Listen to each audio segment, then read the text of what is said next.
থেকে বড় হইতে হবে। দেখ, আব্বা মা ডিসিশন নিছে, ফ্যামিলি থেকে সবকিছু ডিসাইড হয়েছে, তো কে না বলার? ওনারা সবকিছু বুঝে একটা কিছু ডিসিশন নিছে, ভালো কিছু হবে। কিন্তু তোর কথা শুনে কেন যেন মনে হচ্ছে তুই ছ্যাঁকা অপ্রেমিক, ছ্যাঁকা অপ্রেমিকের মতো আচরণ করতেছিস কেন বলো? তুই jealous? Don't tell me your jealous. মজা লাগতেছে তোর না সবকিছু অনেক?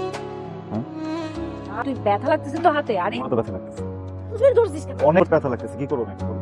শোন আমার কথা, শোন আমার দিকে থাকা। তোর বিয়ে কথা চলতেছে না, আমার চলতেছে, আমার কেন যেন পুরো শরীর চলতেছে। কি করবো আমি? হ্যাঁ, তুই বলতে পারবি কি হইতেছে আমার ভিতরে? হ্যাঁ, কি যেন একটা কাজ করতেছিস, এটা কেন কাজ করতে? আমার মনে হচ্ছে তোকে ধরে খেলে ধাক্কাটা নিচে ফালাই দিই। কতটা গিয়ে দিয়ে হইতে না দিয়ে বলতে কেন হইতেছে? বল না, বল না প্লিজ, বল বল বল তুই আমাকে এরকম করতেছিস কেন? কি চাই? জুই, তুই বলতে পারিস যে তুই আমার থেকে সিনিয়র, আমি তোর থেকে 3 বছর ছোট, বা তুই আমার পাগল বলতে পারিস, কিন্তু পাগল কিন্তু আমার আজকে থেকে বুঝছিস।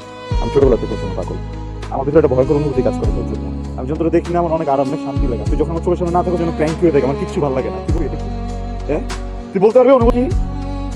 এটা ভালোবাসা, আমি তোকে অনেক বেশি ভালোবাসা। এখন করবো, আমার ইচ্ছা করতেছে না, প্লিজ। আমার ইচ্ছা করতে আমি তোকে নিয়ে এখন চলে যাই, আমি তোকে নিয়ে পড়ে যাই, তারপর তোকে বিয়ে দিতে ইচ্ছা করতেছে না। আমি এখন কি করবো তুই বল আমাকে? হ্যাঁ বল, বল না তুই আমার, বল।